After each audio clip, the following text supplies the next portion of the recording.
Value appreciation అనేది ఒక major benefit అయితే, సో ఈ భూములు పిల్లలు పెద్ద అయ్యే వరకు ఖాళీ ఉండకుండా కంపెనీ లీజ్ తీసుకొని దీంట్లో మనం కమర్షియల్ క్రాప్స్ డెవలప్ చేస్తున్నాము. ఓకే. జనరల్గా బయట అగ్రికల్చర్ ఫార్మింగ్ చేసేవాళ్ళు రెగ్యులర్ క్రాప్స్ వేస్తుంటారు, వాటిని అక్కడ మార్కెట్కి వెళ్ళి అమ్మేసుకునే వరకే వాళ్ళది. సో మనం దీన్ని ఆర్గానిక్ మెథడ్లో మనం ఆయిల్ ప్రొడ్యూస్ చేసే సీడ్స్ డెవలప్ చేస్తున్నాము. లైక్ ఇప్పుడు ఈ సీజన్లో మీకు ఇప్పుడు ఈ సమ్మర్ సీజన్లో we're developing sunflower, okay. Next rainy సీజన్లో వీఆర్ డెవలపింగ్ సీసమ్, ఓకే. ఆ తర్వాత మీకు వింటర్ సీజన్లో వీఆర్ డెవలపింగ్ సాఫ్లవర్. సో ఈ 3 seasons mixed with mustard. So ఈ 3 ఏవైతే క్రాప్స్ వస్తున్నాయి, 3 సీజన్లో 3 క్రాప్స్ ఇస్తాము. వీటి మీద వచ్చే ఆదాయము ఒట్టి సీడ్ అమ్మితే లాభం తక్కువనే వస్తుంది. బట్ మనం అక్కడే ప్లాన్ డెవలప్ చేసి ఆ వచ్చిన సీడ్ని మనం క్రష్ చేసి ఆయిల్ తీసి ఎండ్ కస్టమర్కి వెళ్తున్నాము.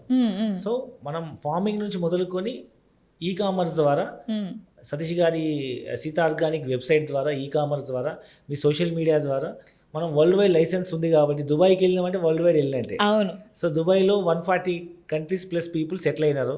అక్కడ ఒకసారి ఆయిల్ టేస్ట్ చూసిందంటే వరల్డ్ వైడ్ మనం వెళ్ళిపోవచ్చు. సో ఇట్లాంటి మంచి అద్భుతమైన ఆయిల్ మనం తీయడం వల్ల మనకు ఎకరానికి ఇంచుమించు 10 లక్షల పైనే వస్తుంది. అందులో మనం కస్టమర్కి ఇచ్చేది ఓన్లీ 4 lakhs రూపీస్. మనం చూపిస్తుంది ఒక పంట మీద ఒక సంవత్సరానికి వచ్చే ఆదాయమే 4 to 5 lakhs మనకు చూపిస్తున్నాము.